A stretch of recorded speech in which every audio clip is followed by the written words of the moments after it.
Only the paranoid survive.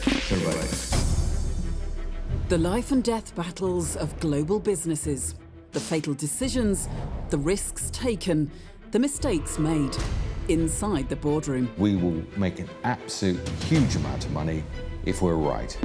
The highest of stakes. It was a real threat for everyone. Driven by innovation. All I had was something that I knew was disruptive, that was viewed to be impossible. Blinded by fear. Let's ignore it, because we don't really know what to do with it. Desperate times and desperate measures. That was the day that I had to go. Fateful consequences. So my only question would have been why. And the lessons learned. The problem was they were wrong, and it costs everything.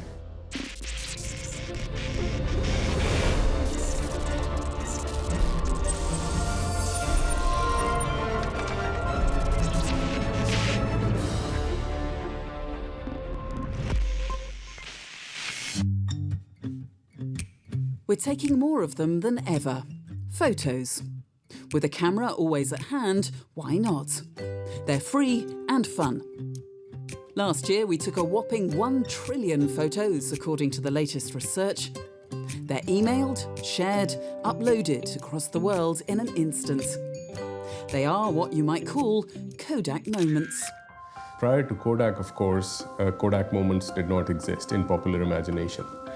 Now everyone understands Kodak moments as the instant which you intuitively feel needs to be preserved on film.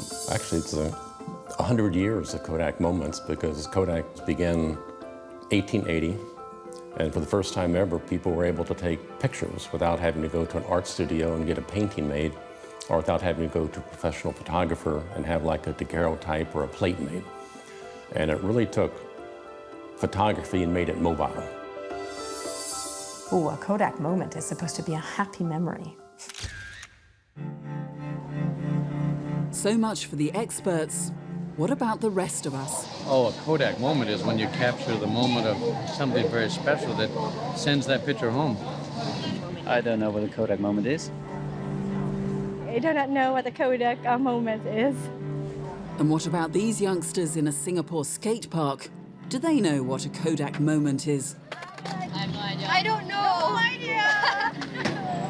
I've seen adverts on like TV and like on YouTube for like Photo system, new from Kodak. It's baffling. Kodak, the company that pioneered photography for the masses and dominated the world of photos for a century, has all but vanished for many consumers. So just who is or was Kodak, and why has the Kodak moment all but disappeared? To understand just what happened, we have to travel back to ancient history, the early 1990s. Kodacolor VR films, capturing America in all its glorious colors. Back then, Kodak was the dominant force in photography. When you thought of photos, you thought of Kodak. Kodak was one of the giants of its era. At its peak, Kodak controlled about 80% of the film market in the United States, which is the world's largest photography market. Its name was synonymous with photography. But the world was moving fast. A technological revolution was sweeping across the globe and altering everything it touched. We were changing, out with the analog, in with the digital. In the midst of this massive and rapid shift stood Kodak. The company was huge. At its peak, it employed 145,000 people around the world, and its profits were counted in the billions. The company seemed indomitable. It was the ultimate blue chip stock. It invested billions of dollars over the years in making the best possible photographic film. But the gross margin on film was close to 70%. So you can imagine the kind of market share and the kind of profitability that Kodak enjoyed for a very long time. And what's more, the giant company, by then a century old, stood poised on the verge of an amazing breakthrough, ushering in the new digital age. And this man was at the forefront.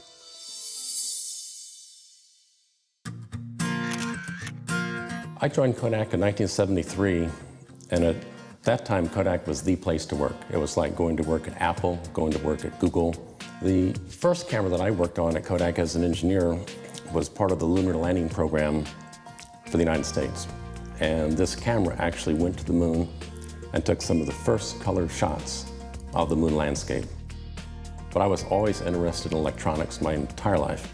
So when the technology started to come around, I started looking at how that applied to imaging. And that was my personal love of Kodak, and every time I had a chance to move my job further toward digital imaging, I would always take that job. By the time he was a vice president in the imaging group at Kodak, Strickland led a team working on a radical new form of picture taking for the masses, the world's first consumer digital camera.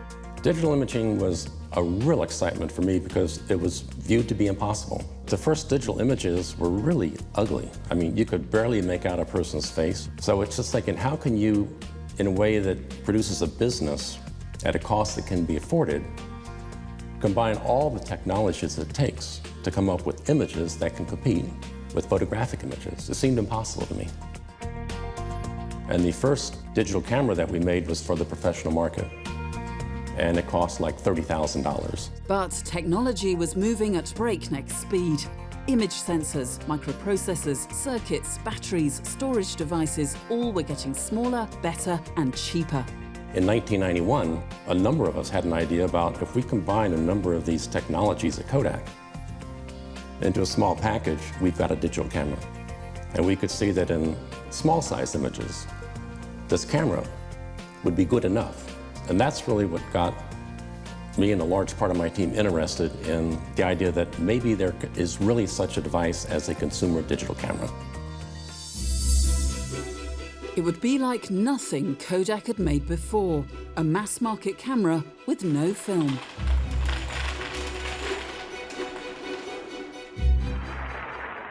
Tonight, I'd like to show you one of the world's great cameras, the magnificent new Retina Reflex by Kodak. Kodak's business model was essentially a classic razor and blade model, where you give away razors for free because you can make money by selling blades.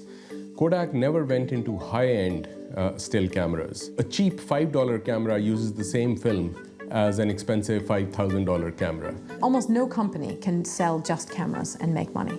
Because, of course, you buy one camera and you keep it for 25 years. And that has a very limited business model. But if you sell film and you sell processing, then you make much more money. It's all about the film. Film had gross margins of 85%, 80%, huge. Photographic film is at the heart of Kodak's DNA, its biggest innovation, and something which disrupted the existing world of photography. And it all took place in a town not far from New York. I grew up near Rochester, and my grandfather worked for Kodak. He was an inventor, and pretty much my uncle also worked for Kodak. Everyone in Rochester works for Kodak, or did work for Kodak up until the 80s. So I was surrounded by Kodak my whole life.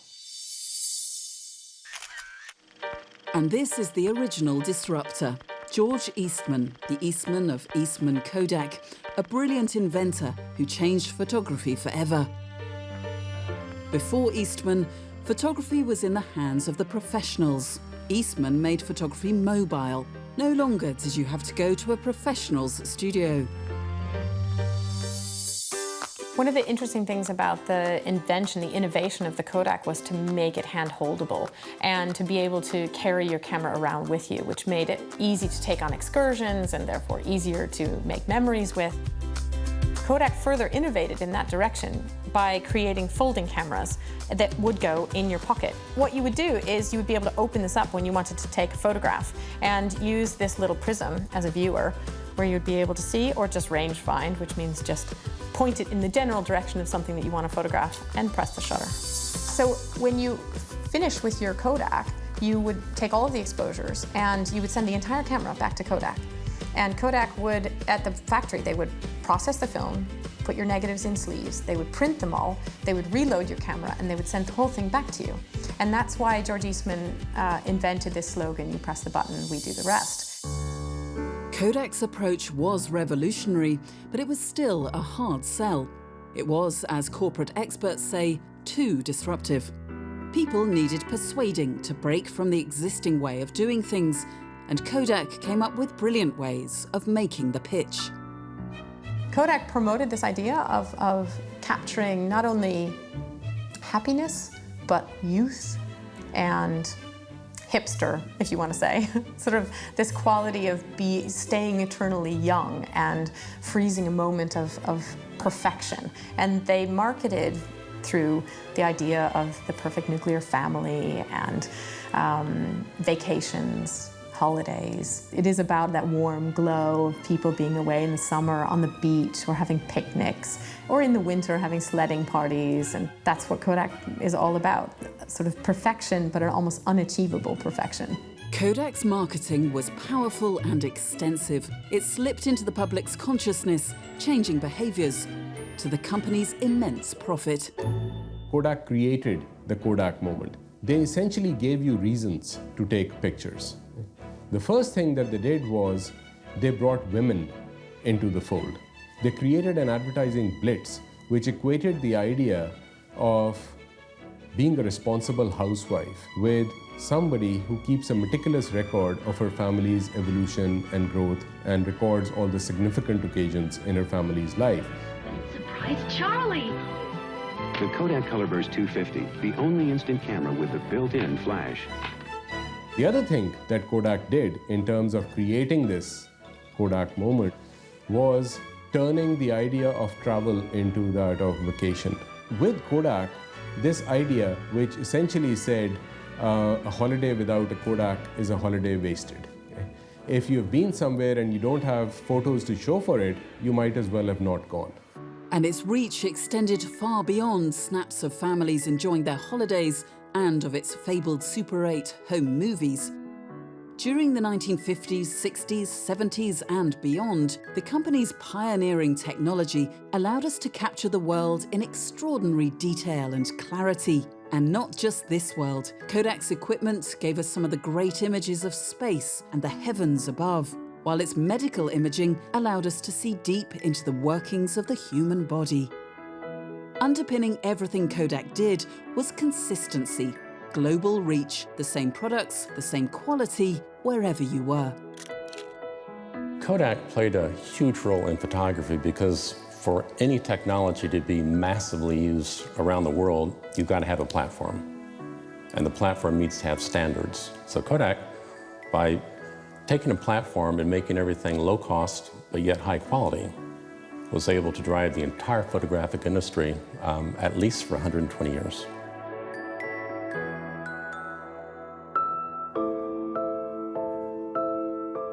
For Kodak, its very history and origins defined its enormous success. But as a secret project in Japan was about to reveal, Kodak's faith in film would prove too strong, and its eventual undoing. Just as human beings do, and companies are made of human beings.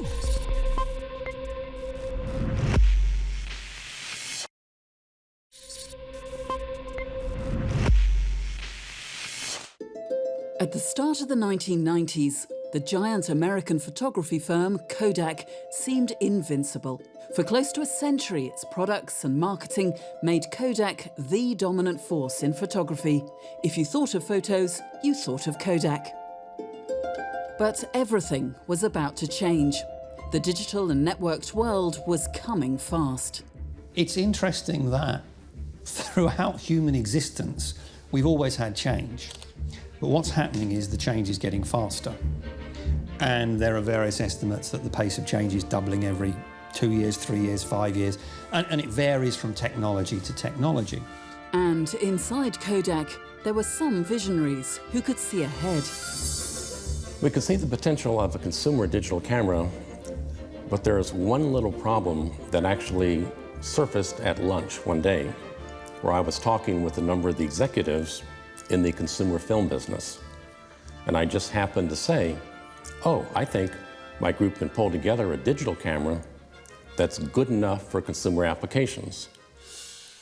And the looks that I got at that time and the silence that followed kind of led me to believe that maybe this is going to be an uphill battle. But so radical was the project for Kodak, whose business was based on selling photographic film, that Strickland kept it away from his bosses. It was a stealth operation. I realized that if I had developed that camera in Rochester, New York, which is where we did most of the development, it probably would have gotten killed. So I went over and talked to our chief technology officer, who was supportive of anything new, and I said, look, you've got a research laboratory in Yokohama, Japan. What if I fund this program and we do it over in your research laboratory? Nobody in Rochester will know about it, because nobody goes to Yokohama. When they travel to Japan, they go to Tokyo. So in the early 1990s, in a far-flung outpost of the Kodak empire, Strickland's team set up camp and were soon making excellent progress. All was going just fine, and until late 1992, a VP of marketing happened to be taking a tour of Asia and just happened to have been taken to Yokohama. He just happened to go by the laboratory that was doing the camera, just happened to get a demonstration of it. And that meeting on Monday morning in Rochester with the executives began by him saying, before our president finished, he said, excuse me, does everybody know what Strickland's doing in Japan? And I kind of tried to look innocent as best I could. And he said, I had just been over there last week. He's developing a camera that doesn't take film. And he said, I saw some pictures on a computer screen and they look pretty good to me. And the body language in that room was one where I was thinking, I want to hide at this point in time. Strickland, tipped as a possible future leader of Kodak, was ordered to give a detailed account of what he'd been up to the very next day. I spent the night putting together a presentation, creating images, having a camera. And I give the presentation in about 45 minutes. And I look around the room, and the reaction ranged at worst from like darts and heads like this. No way, no F way are we going to do this. The most positive was, I don't get it. It wasn't the first time that Kodak's bosses had missed the promise of digital imaging. As early as 1975, Kodak's researchers had pioneered the first digital camera. This is one of the most amazing things. Kodak invented the first ever digital camera. So it wasn't invented by the people who then developed it into mass market, it was developed by Kodak. When the inventors showed their new film-less photography to Kodak executives in 1976, they were puzzled and bemused. The company did file a patent, but then did nothing with the new technology. It simply set it aside. At that point, the digital future seemed very far away, and the Kodak executives returned to the business of selling film. There's an interesting report where the response to the management, to the team that invented the first ever digital camera, was reported as being, "That's cute, but don't tell anyone." By the time Don Strickland's secret consumer camera project was discovered, the world had moved on. Digital was gaining a rapid foothold everywhere, but the view inside Kodak hadn't changed, and it led to a difficult decision for him. I actually lost sleep over the lack of support and also the negativity around people that did not understand and actively tried to sabotage digital photography. And I lost a lot of sleep trying to figure out what to do. Ultimately, I ended up leaving Kodak. So what just happened? Maybe Kodak just asked the wrong questions. Today, when people look back, they say, oh, Kodak executives were wrong. They were afraid of cannibalization. They were stupid or whatever. That's not the case. At that time, when I laid out the concepts for digital camera, I was asked very normal questions. How many units will we sell over the next 5 years? How profitable will the business be? These are all normal questions everybody gets asked to justify a business. The only problem was I couldn't answer any of them. All I had was something that I knew was disruptive. For a company that was founded on disruptive technology itself, it seemed that Kodak had forgotten its roots. That is symptomatic of an organisation that was built on innovation and has stopped listening to the innovators. There were a number of chances that Kodak had to A, see the signals from the market, B, listen to the innovators inside, C, listen to the innovators outside. But for some reason, they were utterly determined not to do so. Strickland decided to move from Kodak to a struggling young company with a reputation for innovation and disruption. It was called Apple. And they asked me different questions than the strategy questions at Kodak. At Apple, the question is really, what huge problem are you solving? What incredible value are you creating? And I could answer those. You know, digital and instant and the lack of chemicals and pollution, I could answer those easily.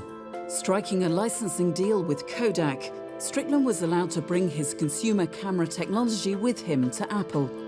So what I was in the fortunate position of was having developed the camera at Kodak. Kodak manufactured it and then sourced it to my group at Apple. And I launched it in early 1994 as the Apple QuickTake 100. This is the world's first consumer digital camera. It works like this.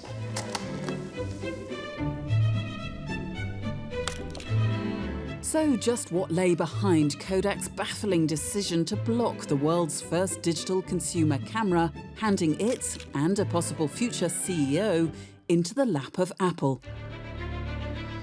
If you look at incumbents in industries, they have resources and processes that are all vested in one direction, and then it's like trying to turn around the Titanic. And you think, okay, here's this little disruptive innovation.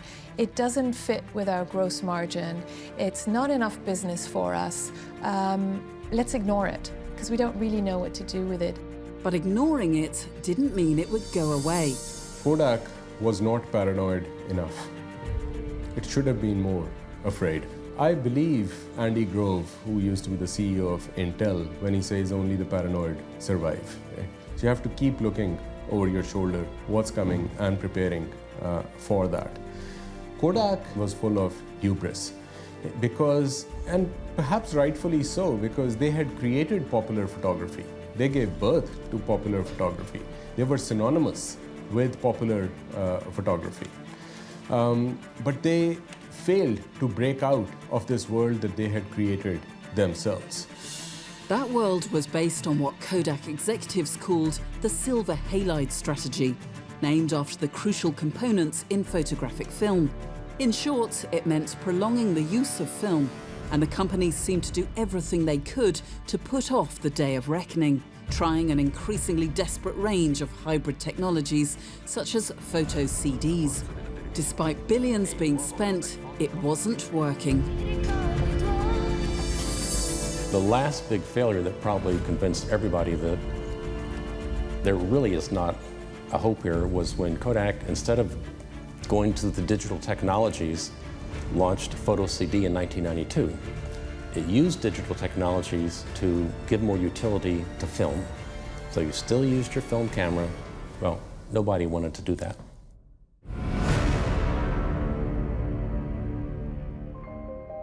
When that didn't work, in another effort to prolong its film business, Kodak turned to the fast-growing Asian economies. It made a huge $1 billion bet on China, at the time one of the biggest ever investments in the country made by an American firm.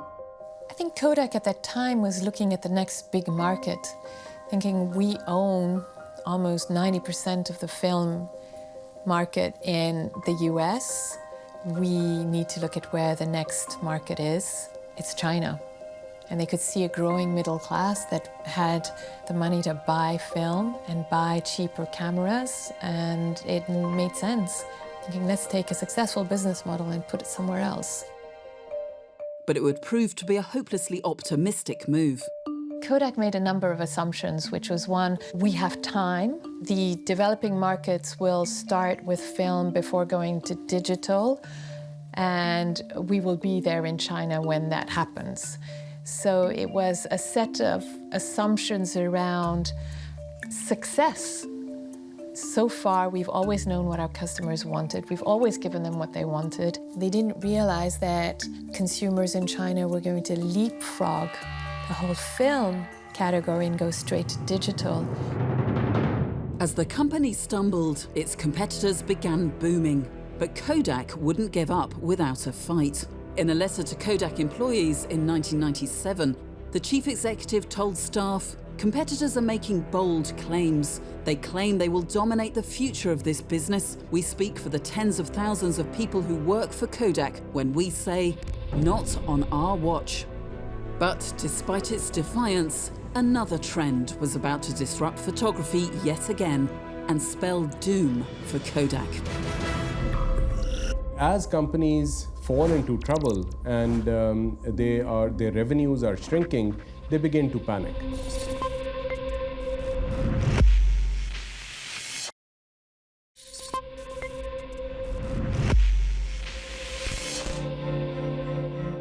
While Kodak was fighting a losing battle against a new form of photography, filmless digital snaps, another massive technological change was about to make that whole battle redundant. It was a technology that would sideswipe the firm and bring it to its knees. The new technology in question is probably in your pocket right now, the smartphone.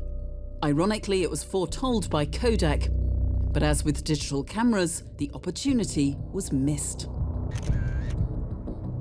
When I visited Kodak in 2000 or 2001, the person who was heading their digital imaging division was an extremely bright fellow and very experienced fellow.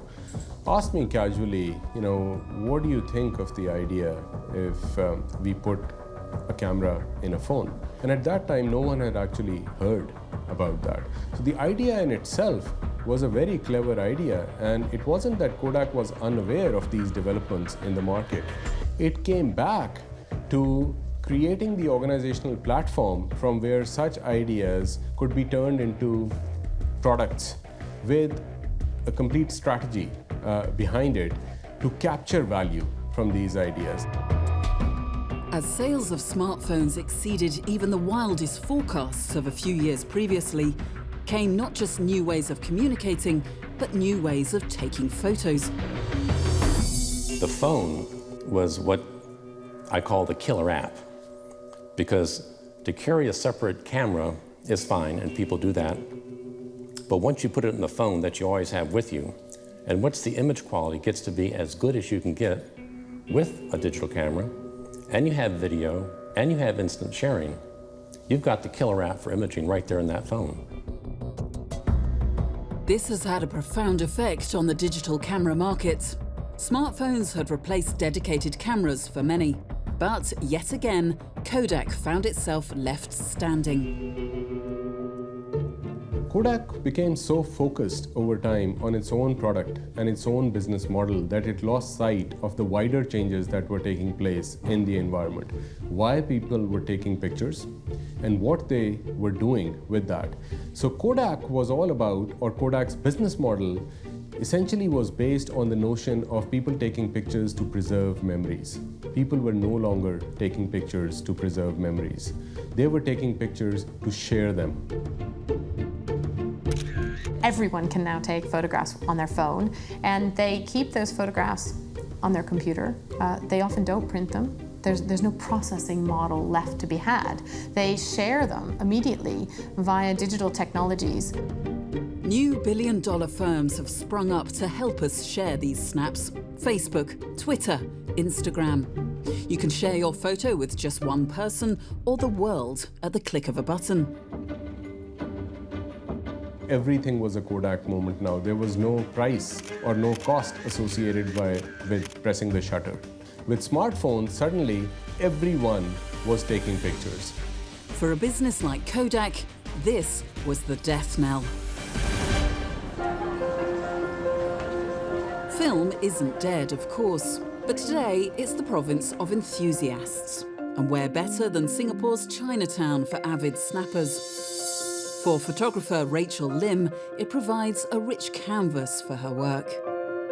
I like the way film gives you lots of surprises.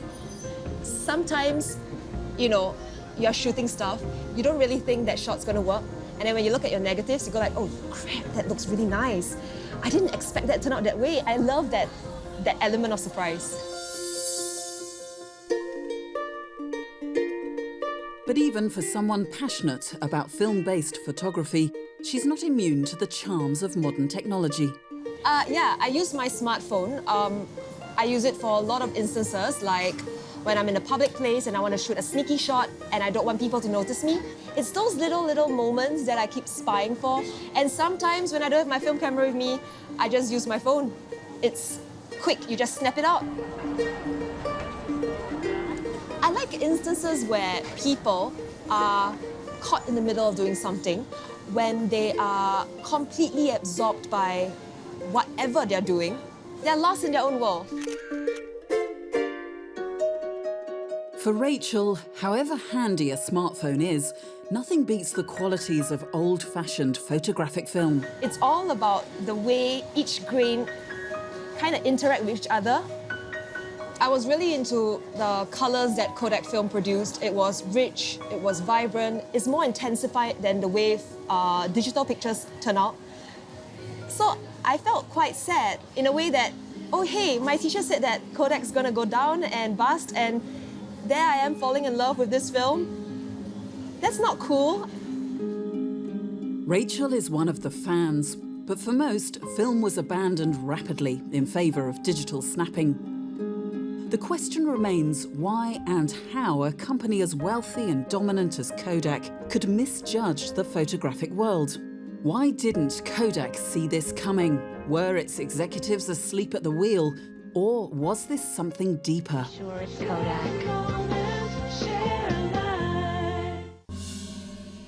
It comes down to what Kodak saw from Rochester, New York. Or didn't see. The problem is that all organisations have to look inside to make sure they do what they do as well as they can. They also need to look outside to see what's going on in the market, what competitors are doing and all the rest of it. As organisations become more powerful, more significant in terms of the fact that they are the precursor of that, they stop looking out. And that's when they start believing their own hype. They all say, well, we're number one, therefore we're safe. No, I'm sorry, the message is, if you're number one, the only way is down. And that's what happens. It wasn't for lack of trying. Kodak spent billions attempting to make up the ground it was losing to competitors. As sales of smartphones rocketed and replaced much of the existing consumer camera market, Kodak was in serious trouble. Kodak did miss the boat on smartphone technology. Kodak, of course, by that time, it was already in trouble. And as companies fall into trouble and their revenues are shrinking, they begin to panic. And by then, generally, it is too late for them to do anything. By 2011, gripped by fear, the company embarked on a frenzied fire sale of its valuable intellectual property. A portfolio of patents valued at around $2.5 billion was put on the market. Nearly a year later, those 1,100 patents sold for just $525 million. By January 2012, the beleaguered giant faced the ignominy of a warning from the New York Stock Exchange. Its shares now trailed at under $1. Weeks later, on January the 19th, Kodak bowed to the inevitable and filed for Chapter 11 bankruptcy protection. The impact on those who loved and worked at Kodak was huge. From 2003 onwards, Kodak closed down 13 plants and cut its workforce by 47,000. And that was before it filed for bankruptcy. Kodak going into bankruptcy, I think, hurt everybody. And there were a lot of sad stories in that difference. Very sad, very personal stories. And also, anytime you see something that you've loved and you've worked hard at be destroyed, you can't help but feel, one, hurt and also a bit angry at that as well. The sad thing, when I look at it, is from 1983 until 30 years later when it went bankrupt. That's 30 years. The company spent $25 billion in R&D, about $25 billion. And there wasn't one successful hit product in all that time. That's sadder than Kodak going bankrupt or getting acquired.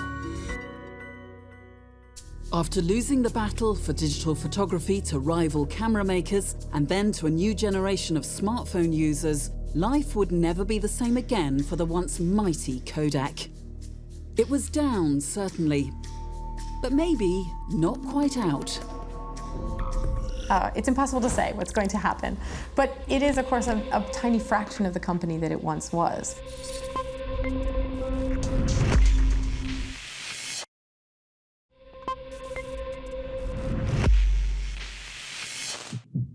Kodak went from being the world's leader in photography to being a broken company in little over a decade. The digital revolution that swept the world destroyed its valuable business of selling photographic film, once worth billions. Not going digital hurt Kodak's photographic industry in a way that it was never going to recover from and never will recover from. It's impossible to say what's going to happen, but it is, of course, a tiny fraction of the company that it once was. And because it didn't throw all of its energy and weight behind digital imaging.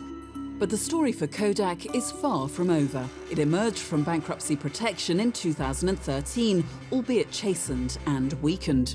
Today, the old Kodak has evolved into two distinct businesses.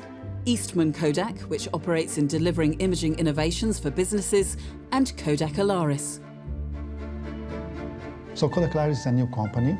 It started 2013. It came from Eastman Kodak. Today we have 3,500 employees across 34 countries. So the company in the last 2 years is growing, especially in Asia region. Behind the new business are innovations developed at the old Kodak, such as scanning technologies. But perhaps of more value than this is the brand itself, one that continues to resonate. So the Kodak brand for Kodak Alaris is a very important legacy that we carry from the Kodak. Many customers relate Kodak as a good quality, innovation, and a trust brand. It's all a far cry from the company's heyday. It was a catastrophic collapse. But could Kodak's bosses have done things differently? Put simply, was Kodak's decline inevitable? My personal take on companies' lifetime is that the thing that kills companies is their own success, more than anything else, more than the competition. For some, the fundamentals of business success are not units sold, profit margins and share prices. It's something far simpler and far harder to fix. It's psychology, it's people, it's attitude. One of the things that is interesting is that people say that Kodak started getting like this when the digital age dawned. That's not actually true, because I think that Kodak started getting complacent even before then.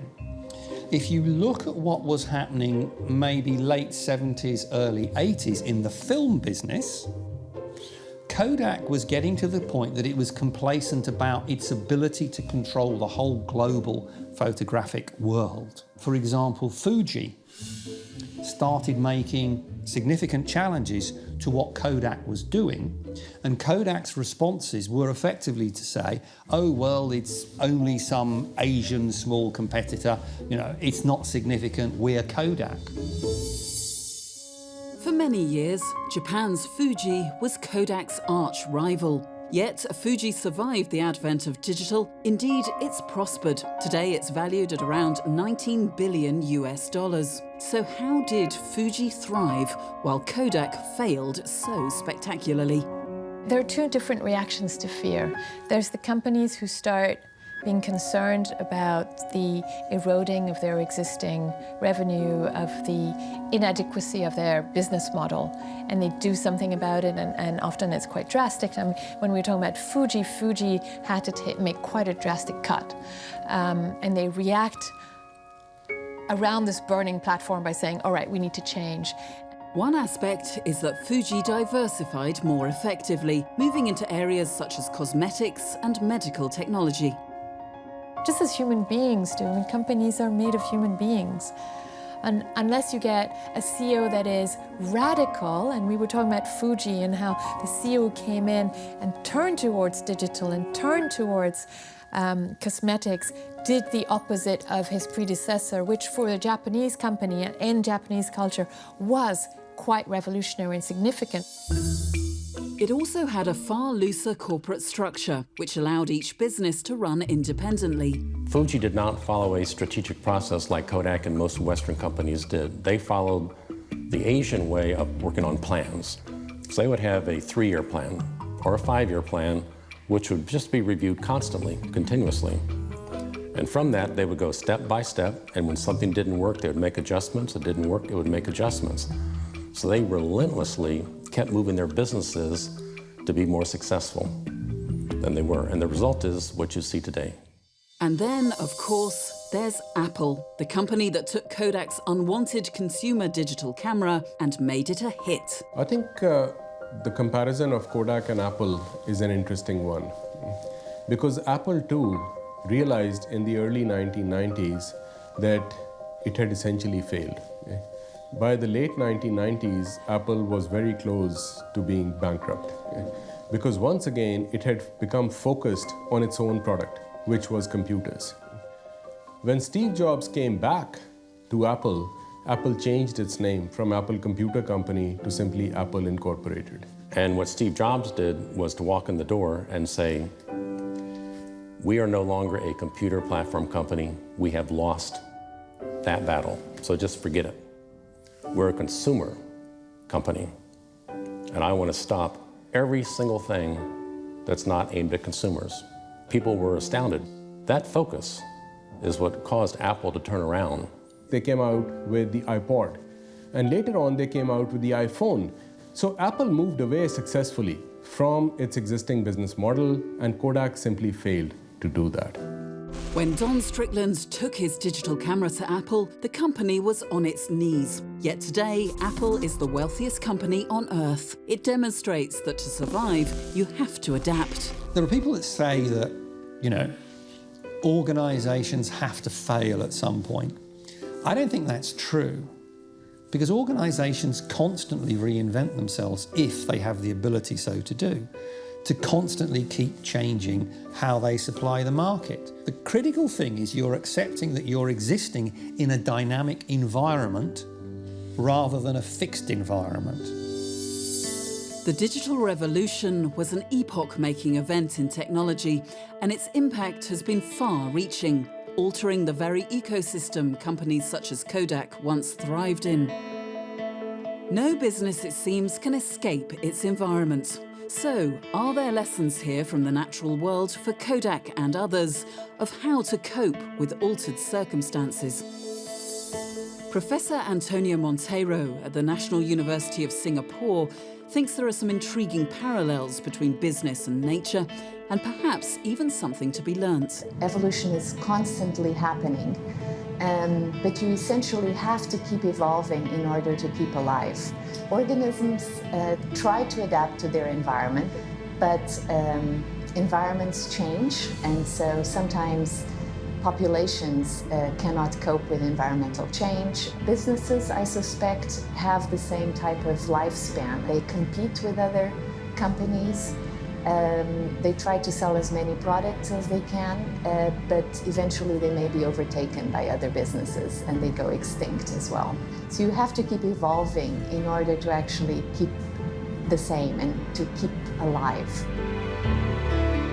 While Kodak ultimately failed because it couldn't adjust quickly enough to a fast-changing world, the legacy of Kodak endures.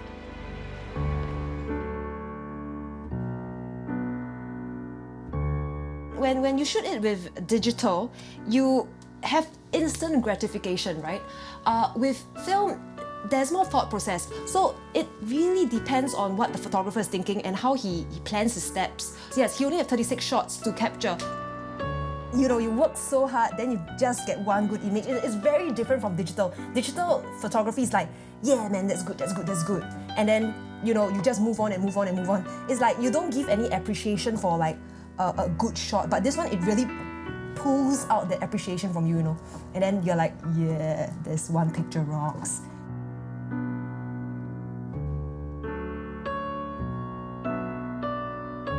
It looks pretty nice.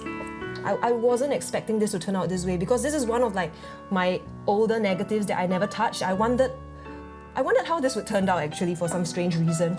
When you shoot it on film, it comes with a lot of memories. For example, it's like you shot it at that point of time in that day and how you were feeling and why you were there, who were you with, why do you purposely shot it in this way? And when you're developing it, right, it kind of like rushes back to you. So you feel nostalgic in a way, and I guess maybe that's what sums it up. Patience and nostalgia. I wish it wasn't me, I wish it was someone else that have to watch the fall of Kodak and not my time. No. They are one of the founding people of photography, and we owe a lot of our progress for what we're doing right now, even in digital cameras, because Kodak was part of that stamp line in the history of photography. Maybe history will judge Kodak's bosses kindly. Few companies have lasted so long and achieved such success. It has left an indelible mark on how we capture special moments. Kodak, of course, will never be the same again. Kodak was a veritable giant in the field. It shaped how we viewed the world. It shaped our habits in all kinds of different ways. And if it does survive, it'll survive in a more marginal role, and which will be a bit tragic for those of us, you know, who grew up admiring this fascinating company. Many people relate photographs with particular events they want to remember. And you still see the most photography going on at outings, births, marriages, these events that are very, very important. These kind of perfect moments that one wants to encapsulate. In some way, people are enacting the Kodak moment over and over again. They don't use Kodak anymore to do it, but Kodak survives in that legacy of the notion that what you're doing is freezing that perfect memory.